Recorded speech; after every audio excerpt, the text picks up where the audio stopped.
Hablamos ahora entonces de la relación entre el campo y el gobierno en medio de esta crisis económica y la necesidad de dólares que tiene el Banco Central y generar las condiciones para que ingresen al país. Y por supuesto el campo es un sector que motoriza la economía, pero se enfrenta con trabas y que genera esa tensión que decimos entre el gobierno y el sector. Pero ya nos acompaña en este caso Pablo Martínez, presidente de la Sociedad Rural de Jesús María, para analizar un poco el contexto. Pablo, gracias por acompañarnos. No, gracias a ustedes. Muchas gracias, Pablo, gracias, por estar aquí. Bueno, un día con mucha expectativa para el sector por la reunión entre Massa y la mesa de enlace, pero todavía se espera que haya precisiones más firmes en los próximos días, ¿no? Aparentemente. Expectativas desde que la tuvimos, la semana pasada cuando asumió el nuevo ministro. Tuvimos un poquito de expectativas. A medida que fueron pasando los días, se fueron cayendo esas expectativas, se fue normalizando a lo que veníamos teniendo para atrás. Y hoy puntualmente, después de la reunión que tuvieron, las expectativas son las mismas que teníamos antes. Hoy quedó demostrado que son las mismas. Prometieron otra reunión para dentro de 10 días, pero bueno, no dieron ninguna noticia buena, ni por ejemplo, bajas retenciones, desdoblamiento cambiario, equipamiento del desdoblamiento cambiario, eliminación del fideicomiso de trigo, apertura de exportaciones tanto de carne como de trigo y maíz, que están cerradas, que te la dan a dedo, que te van dando cupos, que te van demorando. En este país que hace falta tantos dólares, hoy no te dejan exportar libremente. Entonces, todos estos reclamos que llevamos desde el sector agropecuario, y bueno, hoy quedó trunco nuevamente en otra expectativa, estirar 10 días más adelante. Claro, ahora... Otra nueva reunión. Pero se supone que el gobierno, cuando asume Massa, planteó como que el diálogo con el campo era urgente prácticamente. Después eso se dilató. Las medidas que necesita el gobierno de ingreso de dólares o para generar el ingreso de dólares son también urgentes. Uno no se explica por qué no hay un acuerdo de alguna manera, por lo menos en algunos puntos centrales, que permitan que se empiece a dinamizar el sector. Hoy puntualmente, la semana pasada cuando se hizo el dólar soja, sí, es inviable, no es posible llevarlo a cabo directamente, no lo puede un productor, cualquier productor, tiene que ser un administrador de empresas o tenés que tener un estudio de ciencia económica atrás que te ayude a liquidar porque vos no lo entendés todavía. Claro. Entonces, esto lo que llevaba era liquidar el 30% que lo pudieras comprar y el 70% restante lo ponías en un fondo en el Banco Nación o en otro banco privado en el cual te quedaban disponibles los fondos, pero atado en pesos, atado a la inflación. Pero es complicado llevarlo a cabo. Si vamos a hacer ese juego, equilibrame el tipo de cambio y el productor te va a vender. Va a vender como lo hace naturalmente o como lo hizo históricamente para llegar a donde estamos. Todo lo que pasa, la mayor parte de la cosecha se vende durante la campaña para pagar todas las deudas, para pagar compromisos, para cumplir compromisos. El sector tiene un sistema importante de siembra que, yo voy a sembrar este año y saco deuda, ya tomo deuda en las mismas empresas o bancos al año que viene. Me dan a agosto, crédito a agosto del año que viene para pagarlo después de cosecha con la misma cosecha. Entonces el productor cumplió todos sus compromisos y bueno, de ahora en más tiene que seguir viviendo, tiene que pagar administración, estructura y encarar la nueva campaña. Y eso se va liquidando como naturalmente se hace. No más que el estado voraz que tenemos, le hacen falta más dólares que antes. Claro. Entonces hoy, mientras no nos den condiciones para que nosotros tengamos mejores condiciones de venta o mejores precios, equilibrio del tipo de cambio, no podemos estar vendiendo a 133, 134, que el dólar, ni el dólar oficial, es el dólar divisa con los que nos pagan a nosotros. Con un dólar a 300, 2.95 el dólar blue, tenemos...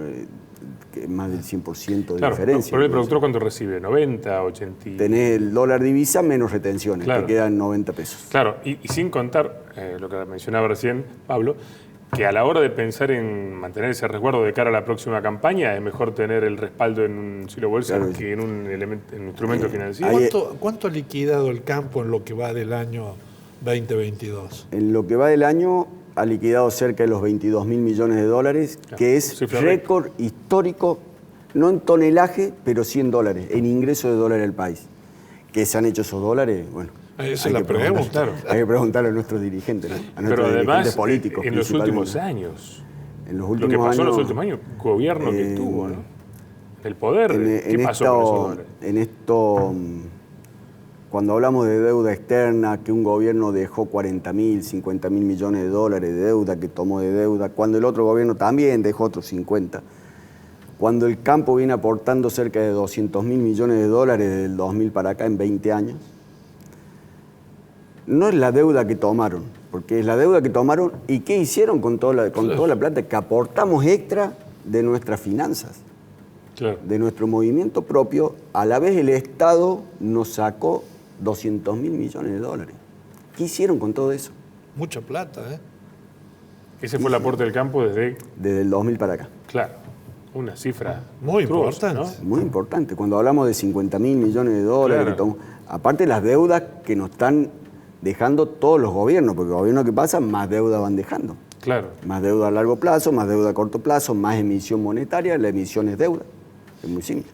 Y recién, fuera del programa, hoy que vos explicabas que hay la posibilidad de eliminar las retenciones y que el gobierno gane dinero, ganen dinero todo, el que produce y el Estado.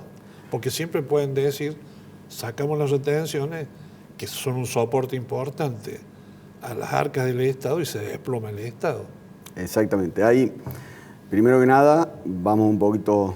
Nosotros en marzo, principio de marzo, fin de febrero, con Sociedad Rural Argentina presentamos un recurso de amparo donde hoy las retenciones son cero, son ilegales e inconstitucionales porque no hay la ley que la avale, que era la ley de presupuestos que se cayó a fin de año, Sí. que no la votaron. Entonces hoy no debería de haber retenciones, por eso fueron presentados este recurso de amparo. Y después con lo que vos dices, Roberto, nosotros estamos haciendo un proyecto en donde el Estado, lo primero que tiene que pasar en el Estado es a tener un equilibrio fiscal Claro. y achicamiento del gasto político y público. Realmente no podemos seguir en estos niveles porque no va a alcanzar, no solamente las retenciones, no va a alcanzar las producciones Claro. para mantener semejante estructura y semejante Estado. Entonces, hasta que no tomen dimensión los mismos, desde el presidente para abajo, oposición y no oposición y todo el oficialismo, hasta que no tomen y quieran hacerlo, no vamos a salir de este embrollo que tenemos, ¿no? Y después nosotros estamos haciendo un plan muy interesante de baja de retenciones, porque cuando escucho a los economistas que están por venir o que vendrían, o los nuevos que la saben todas, que ya han pasado todo por el Estado, pero son los buenos que vendrían, decir que las retenciones es inviable bajarla en corto tiempo, es inviable bajarla en 8 años, es inviable bajarla hasta 10 años, porque ninguno quiere achicar, ninguno quiere hacer el recorte. Nosotros tenemos un plan que en el primer año ya las bajamos, siempre acompañado de un baja del gasto público. Y este aporte de los productores que se va a ir achicando al lapso de 4 años quedarían en cero. El plan lo tenemos hecho. Y estos aportes quedarían en un tipo, las SGR, son las Sociedades de Garantías Recíprocas, que prestarían plata o a los mismos productores o al mismo Estado, que las devolverían en un tiempo con mayores recaudaciones. Todo esto genera que el productor invierta más y genere más producción. Genera más producción, la rueda se invierte en corto plazo. A nosotros, si hoy fuera las cuestiones climáticas, si el clima nos acompaña mínimamente, nosotros estamos en condiciones de 4 o 5 años llevar las producciones de 130 millones de toneladas que están hoy a 200 millones de toneladas. A ver, el campo, ponerlo en marcha, que el campo te produce. Es plata, ¿eh? Te lleva a 200 millones de toneladas, pero en corto tiempo. Mayores tecnologías, mayor uso de fertilizantes, mayor desarrollo de los campos, mayores desarrollo de equipos de riegos, con créditos, esto mismo serviría para créditos. Y a ver, cuando hablamos de hectáreas regadas, no estamos ni en el 1% de hectáreas regadas. Podríamos tener 10 veces más de lo que estamos regando con poca inversión. Pero lo primero que hay que generar es confianza. Y además, para lograr implementar un plan de bajas retenciones en corto plazo, se requiere una fuerte decisión política, Totalmente. Consenso, y queda demostrado que parte o gran parte del problema que hoy tenemos tiene su raíz en lo político. Te diría que todo tiene la raíz en lo político. Sí. Hay dos puntos claves, que usted, doctor, me lo va a decir. Un punto es lo político, todo pasa por lo político hasta que no haya consensos y un gran plan, por lo menos a 20 años, a ver que cualquiera que venga por atrás no lo pueda cambiar. Claro. Cualquiera. Sí, política de Estado. Política de Estado. Y después siempre digo, si la justicia fuera justa, no habría problema con la política. Pero bueno, la justicia a veces se deja desviar un poquito o no cumple los tiempos necesarios con la agilidad hoy que demanda cualquier legislación, ¿no? Entonces, ahí hay un mix entre la política y la justicia, que bueno, ustedes lo dijeron en el bloque anterior un poquito, hablaron de la justicia, que por qué estamos como estamos, ¿no? Claro. Así es. Pablo, ¿y qué pasa con la carne? Otro de los reclamos que tienen también las entidades. La carne hay que abrir el cupo de exportación porque volvemos, después de la gran suba, a ver, cada vez que intervinieron en el mercado pasan dos cosas puntuales. Cae el stock bovino, caen las producciones porque claro, no te refleja los precios de equilibrio para poder ganar plata. Entonces empiezan a deshacerse de los animales los productores o no lo aumentan. Y después va a empezar a pasar ahora, seguramente si no abren el cupo, de vuelta ya se cumple el ciclo, la vaca descarte, la que quedó preñada, quedan en los campos y la vaca descarte o descarne o que va a exportación principalmente a China, esa tiene que salir de los campos. Claro. El mismo problema que estábamos teniendo el año pasado, esa hay que liberarla. Si no tiene precio, el productor prefiere dejarla que se muera hasta en el campo porque no tiene precio, porque vale más caro el flete. Claro. Entonces, ¿qué es lo que pasaba el año pasado? Entonces, con la salida china de esa vaca, el productor vendía la vaca bien vendida, que acá en el país no se consume, eso es lo que claro, decíamos, ¿no? Esa vaca no la consumimos nosotros. Entonces, esa vaca iba a China y el productor reponía casi con el mismo valor de la vaca una vaquillona nueva o una ternera preñada. Claro. Entonces, crecíamos en el stock. Cada vez que intervinieron en el mercado, aumentaron de precio al consumo, bajó de precio al productor y bajaron los stocks. Claro. Bien, bueno, vamos a ver qué ocurre en los próximos días, cómo evoluciona esta relación tensa, como decíamos, permanente entre el gobierno y el campo. 2 segundos ya finales para que puedas hacer una invitación a la exposición. Claro que sí. Nosotros tenemos ahora, como todos los años, la 75 exposición, es el Bien. 2, el 3 y el 4 de septiembre. Y por suerte ya volvemos a la normalidad, claro, la normalidad que teníamos antes en el 19. Vamos a tener algunas modificaciones, volvemos al almuerzo cerca de 500 personas el día sábado, van a hacer la inauguración el sábado a la mañana, el almuerzo, y después de la tarde ahí vamos a tener ventas toda la tarde del sábado.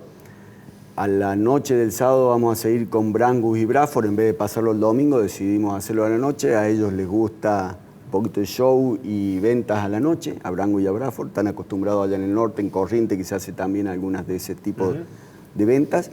Y el día domingo, bueno, a la noche del sábado tenemos una gran peña que está a cargo de los chicos del Ateneo, y el día domingo show y espectáculo de caballos criollos, show con artistas en vivo y para toda la familia, tanto de Córdoba como todo el interior, ¿no?